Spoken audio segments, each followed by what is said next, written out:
Emerson hoje está como nosso tenente de bordo aí cuidando da nave Enterprise, e hoje ele está cuidando, ele é o operador da rádio, está cuidando também do Skype, da live aqui, porque agora, mais uma vez, estamos voltando a fazer lives por uma série de questões que estão acontecendo no nosso país. Se eu concordo, se eu discordo, isso daí é uma outra história. Isso é uma outra história. Nós precisamos avaliar alguns fatos. E hoje nós vamos falar sobre algumas questões voltadas ao direito e ao dever do cidadão. E para falar sobre isso, nós temos aqui hoje um jovem incrível, advogado, Arthur Souza. Boa noite, Arthur. Boa noite a todos. Um prazer estar aqui hoje. Ô Arthur, me diz uma coisa, você é advogado, mas eu também fiquei sabendo que você gosta de escrever, é verdade? Sim, isso mesmo.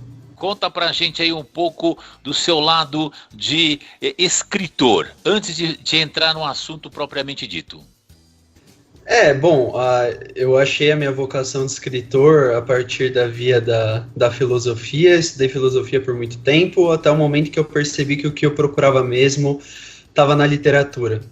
Comecei a consumir o máximo de clássicos que eu pude e comecei a escrever, porque eu percebi que eu precisava colocar muitos sentimentos para fora. E eu acredito na escrita como uma forma tanto de religião como de arte.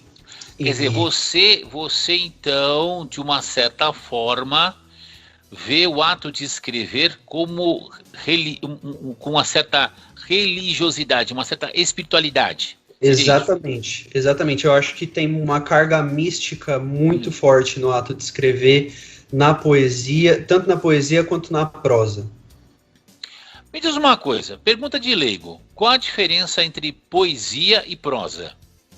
Bom, a poesia geralmente ela é feita com ritmo, né? Ela é feita com ritmo e ela é marcada por versos, certo? Então são paradas artificiais, né? Certo. E a prosa, na verdade, seria um tipo de escrita sem essas paradas. Ela usa os sinais de pontuação realmente como as marcações necessárias, né, para o discurso. Mas eu já até alerto você que hoje em dia essa diferenciação ela tá bem turva. Hoje em dia você pode fazer uma poesia em prosa, você pode fazer uma poesia em verso livre, sem ritmo, ou com um certo ritmo inovador, você pode fazer uma poesia só com figuras.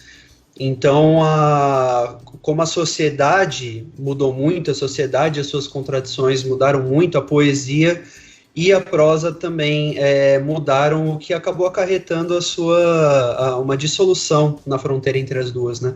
Pelo pouco que eu conheço de Carlos Drummond de Andrade, as poesias dele, os versos dele seriam mais para prosa ou para poesia? Olha, o Carlos Drummond de Andrade ele tem alguns poemas em verso livre, mas eu acho que os melhores poemas dele são aqueles que são em versos brancos, ou seja, são versos com a métrica correta, com o ritmo regular, só que sem rima.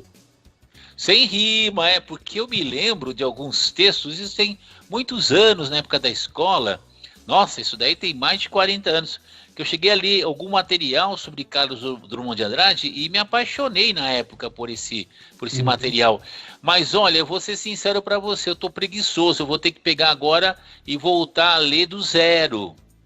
Porque eu tô te falando que eu li Carlos Drummond de Andrade tem mais ou menos 40 anos ou mais. E falta de vergonha na cara, né? Não, hoje a sociedade informatizada dá muito pouco tempo, muita pouca energia para a gente conseguir ler os clássicos realmente, né? Então não acho falta de vergonha na cara, não. É sintoma social mesmo, contemporâneo. Mas indo por esse linha de raciocínio, você acha que não seria realmente falta de vergonha na minha cara por deixar de ler bons livros e só ficando lendo textos na internet? Não é falta de vergonha na minha cara? Ou não? É que eu acho que falta de vergonha na sua cara teria que ser uma falta que viria só de você. Não teria nada externo a você interferindo nisso. Ah, um agente externo interferindo. Porque assim, eu leio todo dia eu tô lendo, todo dia.